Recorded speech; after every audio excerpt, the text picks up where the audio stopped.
J'ai soif de ta présence, divin chef de ma foi. Dans ma faiblesse immense, que ferais-je sans toi? Chaque jour, à chaque heure, j'ai... On va continuer sur le thème de la formation. On en a beaucoup parlé aujourd'hui. Et peut-être rajouter juste, c'est que hier nous étions 48 dans des APEB à être à cette formation. C'était vraiment étonnant de voir qu'il y a vraiment un besoin dans nos églises d'avoir des frères et des sœurs qui ont besoin de se former pour la prédication, pour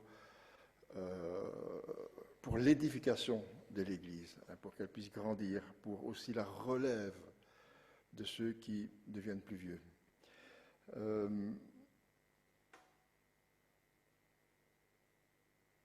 La fois passée, il y a 2 ou 3 semaines, je vous avais déjà introduit un petit peu dans la formation que nous comptons avoir avec quelques frères et sœurs ici, avec le livre qui s'appelle « S'engager dans l'Église locale ». Et en préparant ces formations, il me semble aussi que, comme je l'ai fait la dernière fois, que je peux partager une partie de ces formations avec vous, parce qu'elles nous replacent sur des fondements solides, même si ce sont des choses que vous connaissez déjà. Hein, c'est Pierre qui disait, je ne me lasse pas de répéter les mêmes choses parce qu'on en a besoin pour se fonder dans la parole de Dieu. Alors aujourd'hui, je voudrais encore parler de l'Église locale, un petit peu de son origine et de voir notre implication dans cette Église locale et pourquoi le Seigneur a institué ce moyen pour que les chrétiens grandissent. Pourquoi ? Parce que encore beaucoup de chrétiens aujourd'hui se demandent si c'est vraiment nécessaire et utile d'être membre d'une église. Mes propres enfants, enfin en tout cas 2 d'entre eux, ont choisi de ne plus venir à l'église. Voilà. Je crois qu'ils sont encore chrétiens. Quelquefois, on ne sait pas vraiment. Mais en tout cas, ils se disent chrétiens, mais voilà, ils ont fait une rupture avec l'église et ils ne veulent plus venir. Et ils se disent, ne peut-on pas vivre sa foi, sa vie chrétienne tout seul, en s'édifiant, peut-être en lisant la parole de Dieu, et éventuellement en lisant des livres chrétiens. Et pourquoi ne viennent-ils plus, ou bien ne viennent-ils pas ? Souvent, l'excuse est j'ai été déçu par les chrétiens. Je ne vais plus dans cette église ou dans l'église en général. Je préfère vivre ma vie de chrétien à part. Et c'est vrai que nous décevons quelquefois. Moi, je me rappelle d'avoir probablement déjà déçu, peut-être plusieurs d'entre vous. Nous sommes humains. Et il nous arrive de commettre des erreurs, de dire des choses qu'il ne fallait pas, d'avoir dit quelque chose qui a choqué, alors qu'on ne voulait peut-être même pas choquer, mais voilà, ça a touché, ça a blessé, et c'est quelquefois une excuse pour ne plus venir au culte, ou bien pour quitter l'Église. Mais est-ce qu'un christianisme individuel correspond-il au plan de Dieu ? C'est ça que j'aimerais bien développer avec vous aujourd'hui. Au travers des pages du Nouveau Testament, plusieurs églises apparaissent. Et dans ces différentes églises que l'apôtre Paul a implantées, eh bien, figurez-vous que si on les lit, il ne faut même pas les lire attentivement, si on les lit, eh bien, on aperçoit que toutes ont des carences et des défauts. Si on lit les épîtres adressées aux églises, il y en a 7, Rokogalefikoltes. Timtit, mais Timtit, ce n'est pas adressé à des églises, c'est adressé à des personnes. Dans chaque église, il y a moyen de trouver des défauts. J'en ai relever quelques-uns. C'est peut-être pas bien. On aurait peut-être pu plutôt relever des bonnes choses. Mais voilà, aujourd'hui, j'aimerais tout de même vous montrer que dans ces églises-là, elles n'étaient pas parfaites non plus. Dans Romains, chapitre 14, verset 10, eh bien, dans cette église, il y avait des légalistes qui se disputaient au sujet du manger et du boire. Ils se méprisaient les uns les autres, se jugeant les uns les autres mieux que les autres. Les Corinthiens, qui est la lettre suivante, plusieurs factions opposées s'affrontaient dans l'Église. Il y avait des erreurs doctrinales. Le ministère de Paul était contesté. L'Église tolérait des désordres moraux. 1 Corinthiens 14, 33. De même que la célébration du culte et de la Sainte Seine étaient en désordre. À tel point que Paul doit leur dire: vous vous assemblez non pour devenir meilleur, mais pour devenir pire. Ça c'est 1 Corinthiens 11, 17. Rendez-vous compte ce que Paul leur dit: vous vous assemblez non pour devenir meilleur, mais pour devenir pire. C'est dans la Bible. Dans les églises de la Galatie, Galates 1,6, on se déchire entre partisans et adversaires de la loi. C'était une partie de l'Église a instauré, dit l'apôtre, un autre évangile. Dans l'Église de Galate, il y avait un autre évangile que celui que Paul avait prêché. Aux Éphésiens 4,20, Paul est obligé de rappeler qu'un chrétien ne dérobe pas, mais qu'il travaille, chapitre 5, verset 18, qui ne s'enivre pas de vin. Paul est obligé de dire ça à des chrétiens. À l'église de Philippe, on a vu ça hier dans la formation, on a eu un texte à déchiffrer. Paul dénonce des intentions, des distensions, dans l'église. Philippiens 1,15. Certains, dit Paul, il est vrai, proclament Christ par jalousie, avec un esprit de rivalité. Verset 17, ils annoncent Christ avec des intentions qui ne sont pas pures et avec une pensée d'augmenter les souffrances de ma détention. De plus, dans l'église de Philippe, il y avait deux sœurs qui ne s'entendaient pas, Évodie et Syntyche. Pourtant collaboratrices dans l'œuvre de Dieu, elles sont en brouille et Paul doit demander à un frère de les aider à se réconcilier. À Colosse, l'église suivante, Colossiens 2,8, des hérétiques sèment des idées philosophiques saugrenues et des chrétiens mystiques méprisent les frères. Colossiens 3,9. Paul leur rappelle qu'ils ne doivent pas mentir les uns aux autres. À Thessalonique, 2 Thessaloniciens, verset 3, verset 11, des chrétiens paresseux refusaient de travailler et vivaient au crochet des autres. Et Paul est obligé de leur sermonner en disant, si quelqu'un ne travaille pas, eh bien qu'il ne mange pas non plus. Vous voyez, toutes ces églises étaient imparfaites. Aussi, nous pourrions chercher attentivement dans tout le Nouveau Testament, d'une église à l'autre, pour en trouver une parfaite, nous n'en trouverons pas. Et aujourd'hui, encore des chrétiens font la même quête, cherchant la meilleure église, et ils ne la trouveront pas. Mais voyez-vous, l'apôtre ne s'arrête pas à cela. Ce ne sont pas ces imperfections qui ont empêché l'apôtre de s'adresser à elle comme étant l'Église de Dieu. 2 Corinthiens 1,1. À Corinthe, il appelle cette Église infidèle l'Église de Dieu.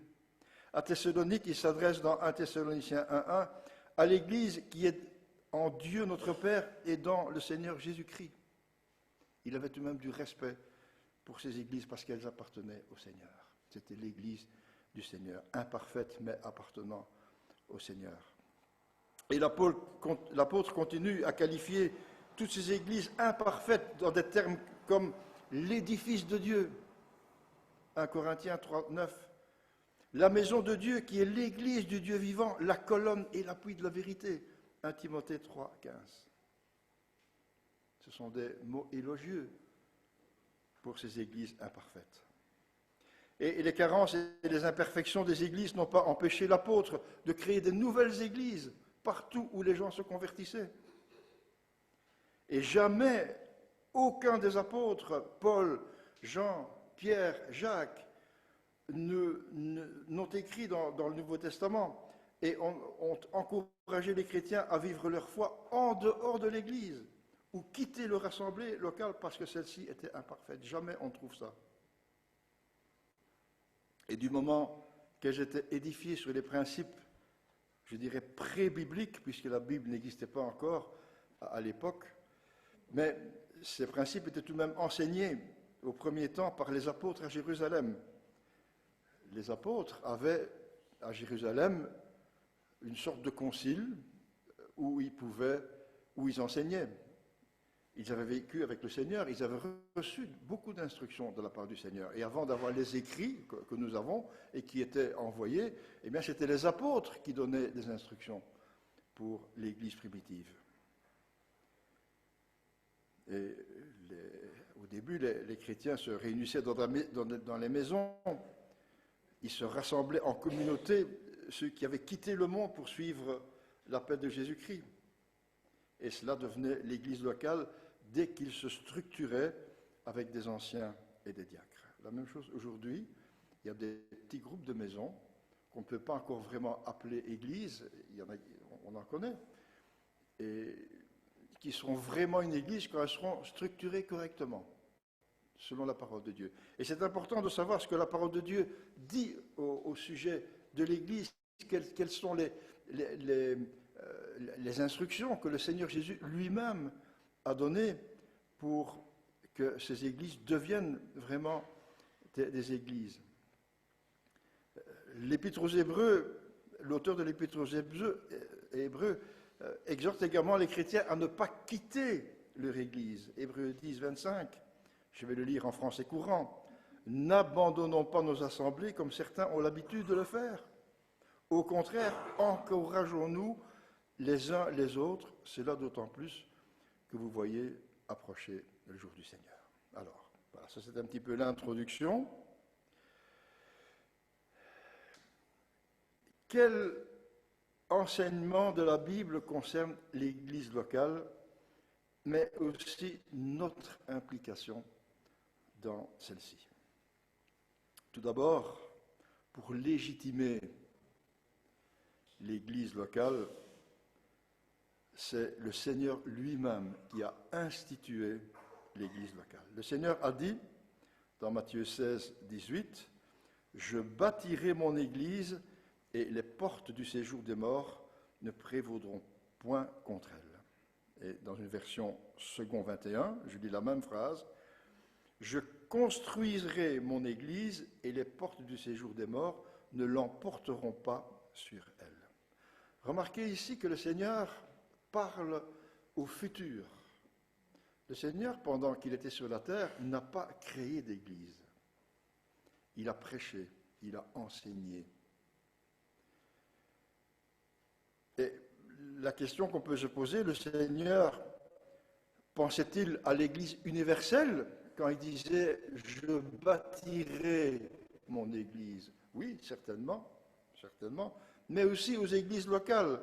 Parce qu'un petit peu plus loin, 2 chapitres plus loin, dans Matthieu 18, 15, Jésus enseigne et il dit ceci, « Si ton frère a péché contre toi, va et reprends-le seul à seul. S'il t'écoute, tu as gagné ton frère.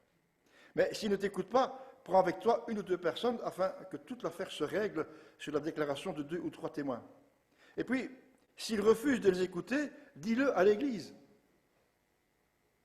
Et s'il refuse d'écouter l'Église, qu'il soit à tes yeux comme un membre d'un autre peuple et le collecteur d'impôts. » Il s'agit donc, quand le Seigneur parle de l'Église, il s'agit bien de l'Église locale où des chrétiens sont rassemblés. Bien sûr qu'il parlait de l'Église universelle, qui est la somme de toutes les églises locales qu'il y a dans le monde aujourd'hui. Mais le Seigneur parlait bien d'un groupement de personnes, d'une réalité concrète, d'une église locale, c'est-à-dire un lieu, dans cet exemple, où on peut convoquer, où on peut examiner, par exemple, un cas de discipline. Donc c'est le Seigneur lui-même qui a institué l'Église. Puis c'est le Saint-Esprit lui-même qui a inauguré l'Église à la Pentecôte. Mais j'ai réfléchi un petit peu, parce que hier on a appris des choses. On a appris à ne pas se laisser influencer par les titres des chapitres. Parce que les titres des chapitres ne sont pas inspirés. C'est l'auteur ou comment dirais-je, l'éditeur qui a mis des titres en face de chaque chapitre. Et je me suis dit, est-ce que l'Église a vraiment commencé quand le Saint-Esprit l'a institué? Moi, je voudrais revenir un petit peu en arrière. Je voudrais qu'on retourne dans la vie du Seigneur, surtout à la fin de sa vie. Le jour de sa crucifixion. Nous avons vécu ça assez bien le vendredi de Pâques passé avec Claude Villain, où il nous a vraiment imprégnés de ce jour de la crucifixion. Et c'est vrai que quand on y pense, on voit là le Fils de l'homme, le Fils de Dieu, qui est là en train d'être crucifié. Il y a certainement une foule immense qui est là. Les proches de Jésus sont là. La famille de Jésus, sa maman, ses disciples qui suivaient de loin.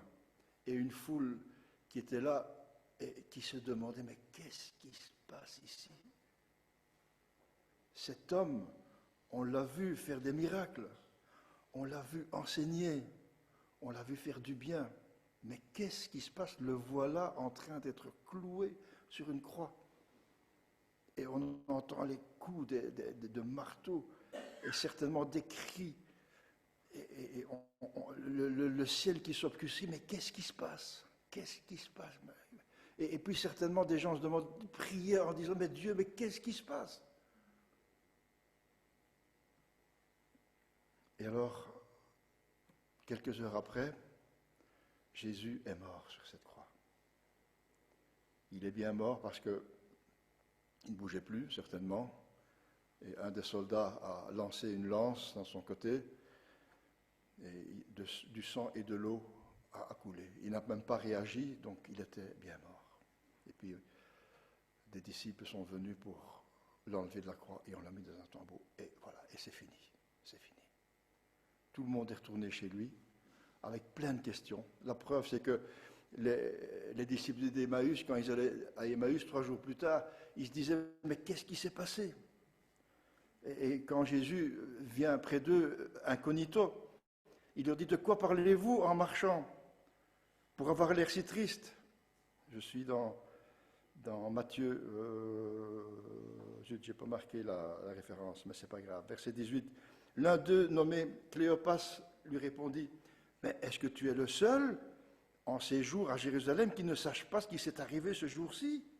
Quoi? Lui répondit Jésus. Ce qui est arrivé à Jésus de Nazareth, qui était un prophète puissant en actes et en parole devant Dieu et devant tout le peuple, et comment les chefs des prêtres de nos magistrats l'ont fait arrêter pour qu'il soit condamné à mort et crucifié. Nous espérions que ce serait lui qui délivrerait Israël. Voilà, tous déçus.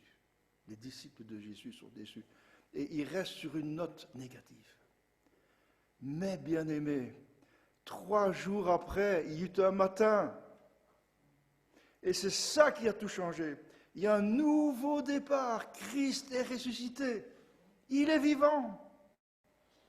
Et c'est là que toute une nouvelle histoire va commencer, avec la résurrection du Seigneur. Il va se présenter aux femmes, je ne vais pas revenir à cette histoire, puis aux disciples. Et puis le Seigneur, pendant 40 jours, va se montrer aux autres, à plusieurs personnes, même, dit l'apôtre, à plus de 500 personnes à la fois. Et le livre des Actes commence au chapitre 3 chapitre 1, verset 3. Après avoir souffert, il se présenta à eux vivant, en leur donnant de nombreuses preuves. Et pendant 40 jours, il se montra à eux et parla de ce qui concerne le royaume de Dieu. Verset 4. Alors qu'ils se tournaient en leur compagnie, il leur recommanda de ne pas s'éloigner de Jérusalem, mais d'attendre ce que le Père avait promis. Ce que je vous ai annoncé, leur dit-il, c'est que Jean a baptisé d'eau, mais vous, dans peu de jours, vous serez baptisés du Saint-Esprit. Verset 8. Vous recevrez une puissance lorsque le Saint-Esprit viendra sur vous, et vous serez mes témoins à Jérusalem, dans toute la Judée, dans la Samarie et jusqu'aux extrémités de la terre. Et après avoir dit ça, il se leva dans les airs pendant qu'ils le regardaient, et une nuée le cacha à leurs yeux. Et au verset 10, et comme ils avaient les regards fixés vers le ciel, pendant qu'il allait, 2 hommes habillés en blanc leur apparurent et dirent, hommes de Galilée, pourquoi restez-vous là à regarder le ciel? Ce Jésus qui a été enlevé au milieu de vous reviendra de la même manière que vous l'avez vu aller au ciel. Et alors ils retournèrent à Jérusalem, de la colline appelée Mont des Oliviers, qui est près de Jérusalem, à la distance d'1 kilomètre environ. Et quand ils furent arrivés, ils montèrent à l'étage dans la pièce où ils se retrouvaient d'ordinaire. Il y avait Pierre, Jean, Jacques, André, Philippe, Thomas, Barthélemy, Matthieu, Jacques, les fils d'Alphée, Simon, le Zélote et Jude, fils de Jacques. Tous persévéraient d'un accord dans la prière avec les femmes, avec Marie, la mère de Jésus, et avec les frères de Jésus. Et à cette époque-là, verset 15, le nombre de personnes réunies était d'environ 120. Donc à partir de la résurrection du Seigneur, tout a changé.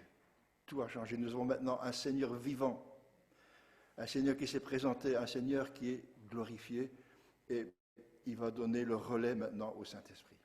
Et c'est vrai que lors de la Pentecôte, on connaît l'histoire, je ne vais pas vous la raconter, au Actes chapitre 2, le Saint-Esprit, d'une manière visible, avec des langues de feu, vient, si vous voulez, se caresser les disciples, toutes ces personnes qui sont là, et voilà, et l'Église commence. Elle commence par quoi? Par un discours.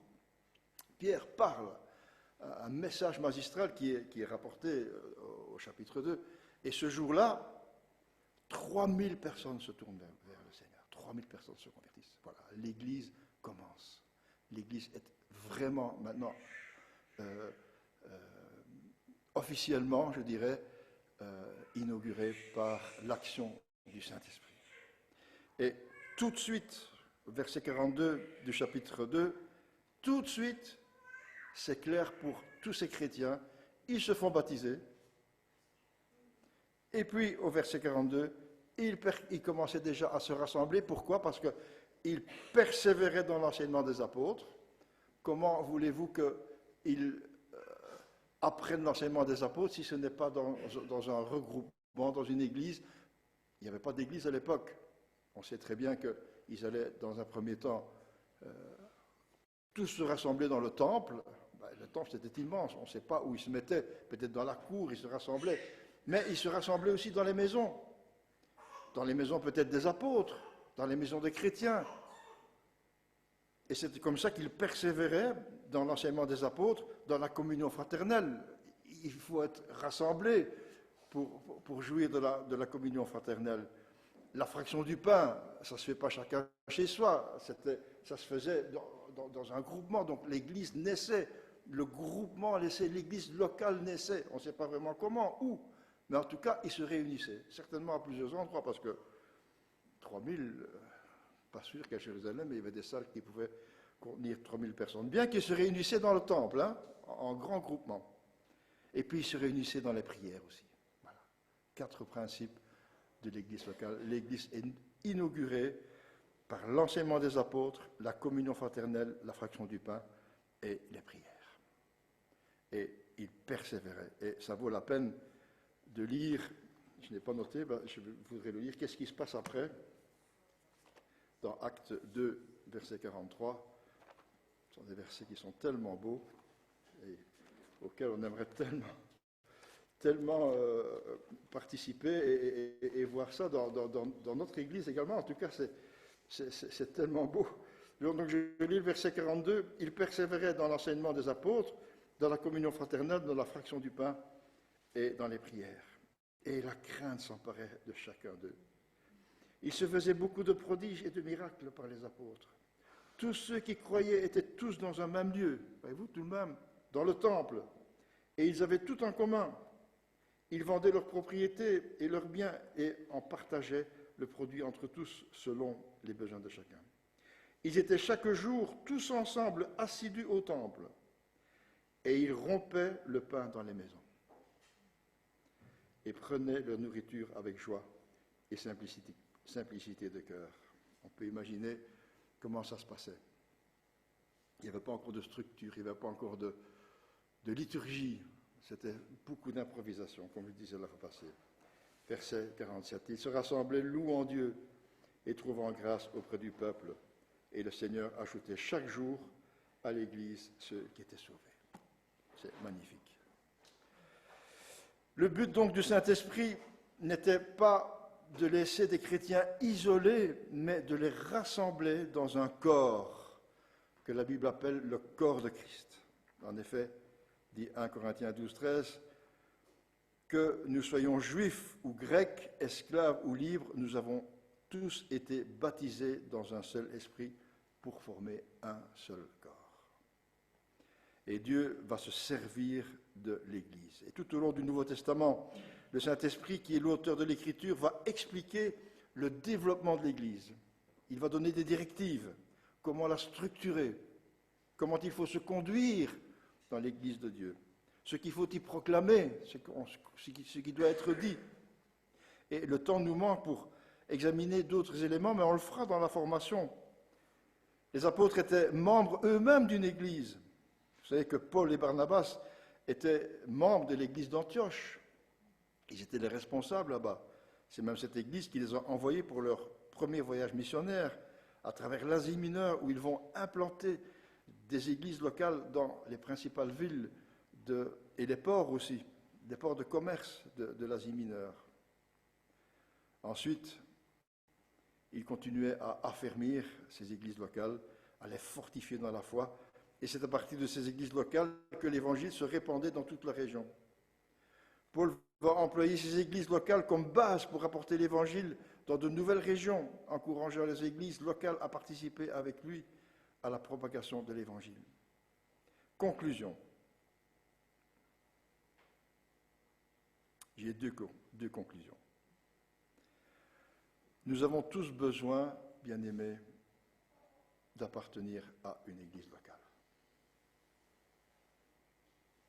La Bible dit, Éphésiens 4, 20, que Dieu a donné aux églises différents ministères pour le perfectionnement de l'église locale. C'est lui qui a donné les uns comme apôtres, les autres comme prophètes, les autres comme évangélistes, les autres comme bergers et enseignants. Il l'a fait pour former les saints aux tâches du service en vue de l'édification du corps de Christ. Je répète cette dernière phrase. Il a donné des dons, des ministères.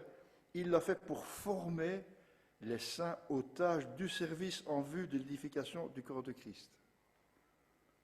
Le thème de notre formation, c'est servir dans l'église locale.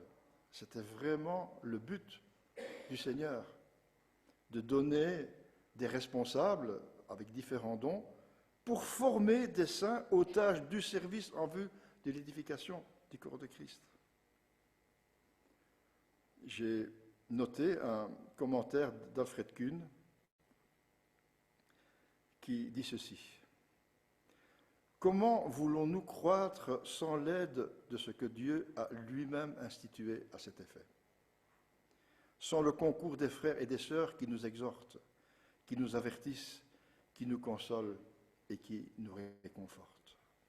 Nous avons besoin de la communion fraternelle avec les frères et les sœurs de toutes conditions, de tout âge, de tout niveau intellectuel et social. Seule une Église peut nous offrir ce cadre dans la liberté et le respect mutuel.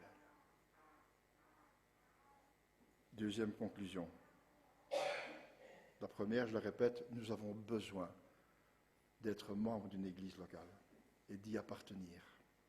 Et deuxième conclusion, l'Église locale a besoin de vous. C'est la deuxième conclusion. L'Église locale a besoin de nous. Nous, chacun d'entre nous, frères et sœurs, nous formons le corps de Christ. Chaque organe d'un corps a besoin de l'ensemble du corps pour vivre harmonieusement et rester en bonne santé. C'est l'apôtre qui prend l'exemple d'un corps humain. Veillons donc dans la prière et demandez à Dieu qu'il nous montre notre place dans ce corps. C'est le thème de notre formation. Alors, il est encore temps d'y participer, parce que la première séance a dû être reportée parce qu'on n'avait pas les fardes. La prochaine séance, c'est le 4 novembre. Tout le monde est invité à y participer. C'est le samedi matin de 9h à midi. Même quelque part, si vous ne... L'idéal tout de même, c'est d'avoir la farde, parce qu'il y a un travail de préparation à faire. Mais si vous voulez le considérer comme une réunion de maison, eh bien vous pouvez venir écouter et participer. Mais si vous désirez vraiment en avoir le fruit, inscrivez-vous pour, et je recommanderais volontiers, même 10 ou 15 fardes, si vous voulez. Voilà. Que le Seigneur bénisse sa parole. Seigneur, on a besoin de se rendre compte, chacun d'entre nous, qu'on est utile et que tu attends de chacun d'entre nous un ministère ou un service dans l'Église. Et comme ce serait beau si chacun trouve sa place et qu'une harmonie puisse prendre place dans notre Église, on peut déjà te remercier, Seigneur, parce que beaucoup de choses se passent déjà. Et que nous avons de l'amour les uns pour les autres et beaucoup veulent servir d'une manière ou d'une autre. Mais Seigneur, je crois qu'il y a encore certainement, et toi tu le sais aussi, possibilité de s'améliorer et de devenir une église semblable à celle qu'on a lue tout à l'heure, où chaque jour des nouvelles personnes venaient à toi. C'est vraiment ce qu'on aimerait tellement, Seigneur. Si on pouvait déjà en avoir une par mois. Seigneur, on ne te demande pas beaucoup, mais voilà, on est persuadé que notre Église peut et doit te servir, doit avoir une vision d'évangélisation. Et voilà, on a besoin d'être formé pour te suivre et pour prendre sa place dans l'Église. Aide-nous, Seigneur, je t'en prie. Au nom du Seigneur Jésus. Amen. Sous la pression, sous la tension, tu fais